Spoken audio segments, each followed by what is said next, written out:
सामान्य माणसाच्या दृष्टीला सामान्य माणसाला असा प्रश्न पडणं साहजिक आहे, कारण आपण जनरली आपल्याकडे कोणी वारलं तर 13 दिवस घराच्या बाहेर निघत नाही. परंतु इथली परिस्थिती वेगळी होती.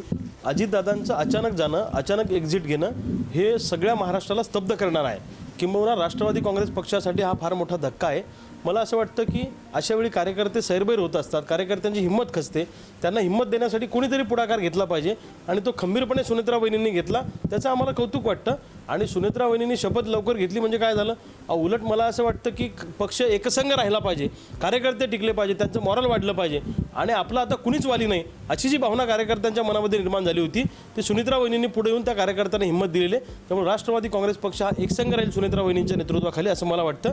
आणि त्याचं विनाकारण त्याच्या अजितदादांच्या जाण्यानंतर आरोप प्रत्यारोप करणं त्या विषयाला घेऊन आणि तो विषय चिघळणं हा त्यांच्या आत्म्याला शांती न देणारा विषय असेल. मला असं वाटतं की ज्या पद्धतीनं सुनेत्रा वहिनी ताकदीनं पुढं आल्या, किंबहुना कालचं त्यांचं अजितदादांसोबतच्या बॉडीगार्डच्या घरी जाऊन त्यांच्या बायकोला सांत्वन त्यांनी दिलं, ही मोठी गोष्ट आहे. त्याला हिंमत लागते सगळं करायला.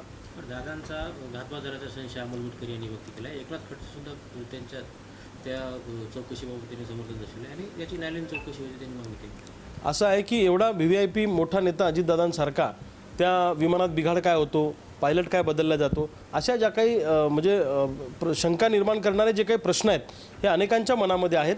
तर अमोल मिटकरींनी मागणी केली आहे, नाथाभाऊंनी केली आहे, अनेकांनी केली आहे महाराष्ट्रामध्ये. तर मला असं वाटतं या अपघाताची कसून चौकशी झाली पाहिजे आणि ही घटना कशी झाली, कसं काय झालं, अजितदादा एवढा मोठा नेता कसा गेला, तर या घटनेची कसून चौकशी होऊन दूध का दूध आणि पाणी का पाणी त्याचं झालं पाहिजे आणि जे कोणी याच्यामध्ये दोषी असतील त्यांना शिक्षा झाली पाहिजे.